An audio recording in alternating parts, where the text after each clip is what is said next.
One of the revelations we got here, we got a tweet here from Matt Taibbi. An internal email from November 5th, 2022, the FBI's National Election Command Post, which compiles and sends on complaints, sent the SF field office a long list of accounts that may warrant additional action. And what I find truly shocking here is at RSBNetwork, Right Side Broadcasting Network. This is the FBI reaching out to Twitter saying, scan through a news organization's feed to see if they broke the rules. Now, I understand that we're in a new era, and it's hard to separate an individual account from like a news media account. But so long as these journalists want to play the game, I will come out and say it right away. The FBI telling Twitter to take down an individual, wrong. The FBI telling Twitter to take down a news organization, now that's where it gets real creepy. They say, this is the email. ASAC Chan. The National Election Command Post, NECP, is requesting assistance from SF regarding coordination with Twitter.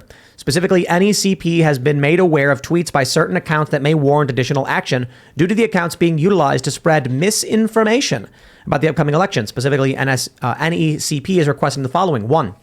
Coordination between SF and Twitter to determine whether the accounts identified below have violated Twitter terms of service and may be subject any actions deemed appropriate by Twitter. 2.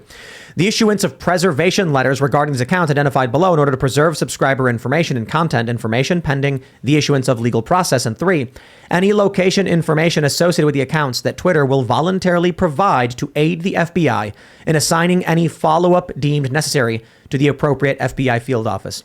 Now, there's a lot of names in here. You got Billy Baldwin, of course, down at the bottom, but RSBNetwork.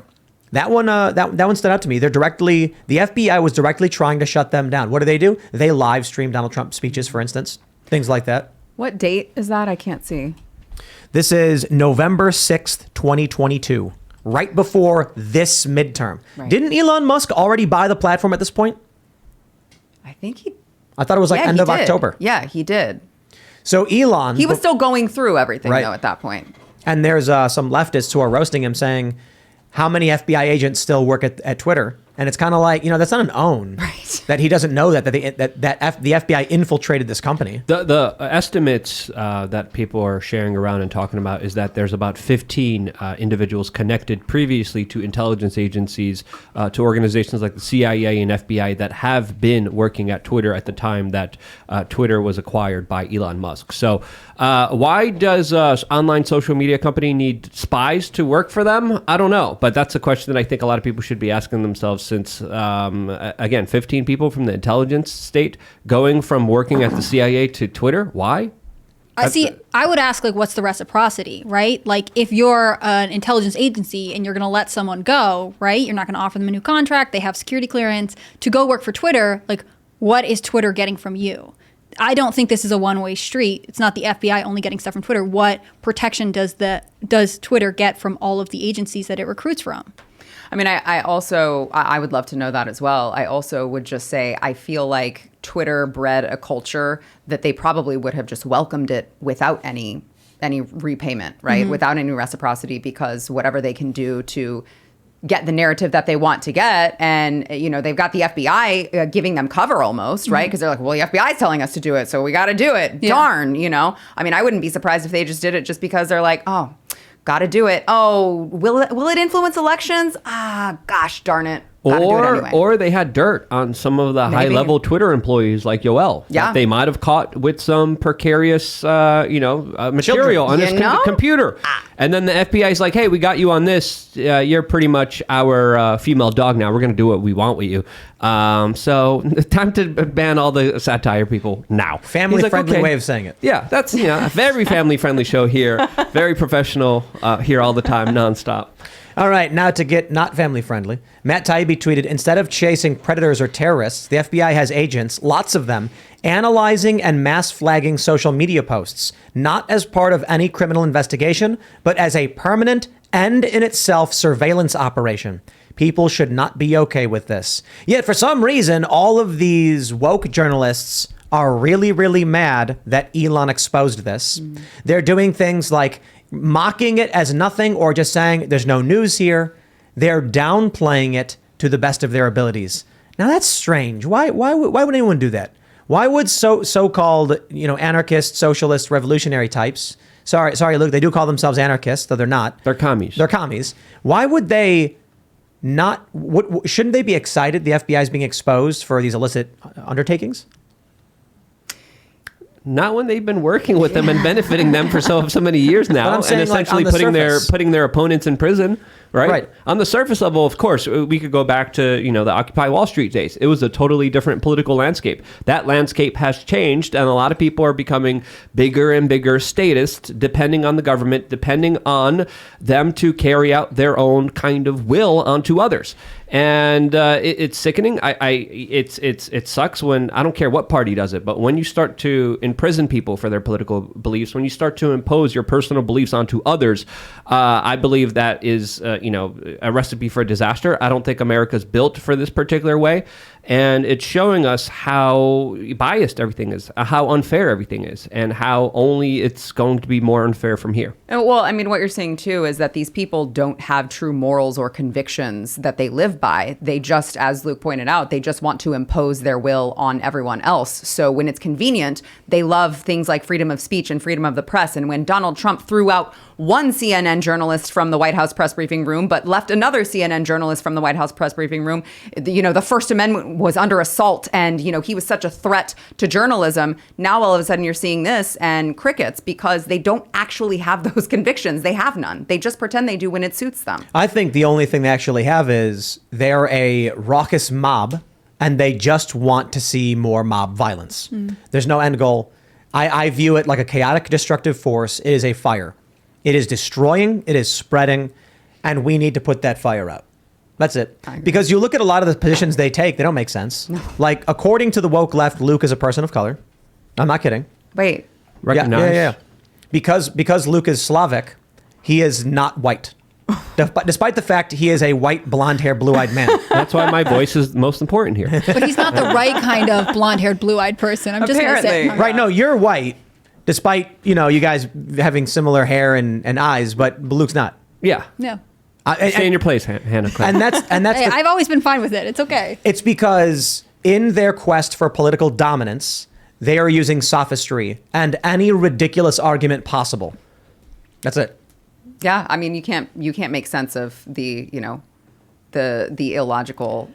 I mean, they do it all the time with all of the drag queen stuff that I'm exposing, right? They're like, well, but no, it's family friendly. They're just dancing with the cleavage, but then they talk about Hooters and all these other things, and you're like, wait, but can we just agree? Can we have a moral? Can we have a value? And can we agree that if it's wrong, it's wrong? And then let's just live by that. No, because we can't do everything that. to be gray area, because then they can move you more and more away from what you believe is wrong, right? If it's gray, it's negotiable. I find myself thinking when we read this tweet about all the true crime fans that are out there right now who are big on like researching old cases and stuff. And it's like, if you ever get to a case where the FBI were like, we don't have the resources, we don't have the time to help you. Like, remember, this is what the FBI has been doing. You know, like anytime there's a crime where you actually need the FBI's assistance and resources and access to whatever technology, like they're busy on Twitter. Oh, yeah. But dude, I mean, mean tweets. That's true. I forgot. Might hurt someone's feelings. They might hurt someone's feelings. I was talking to... Look. The kids, they've already been exploited. Someone's feelings could be hurt, and they could stop those feelings from being hurt. Right, exactly. See? That's there you go.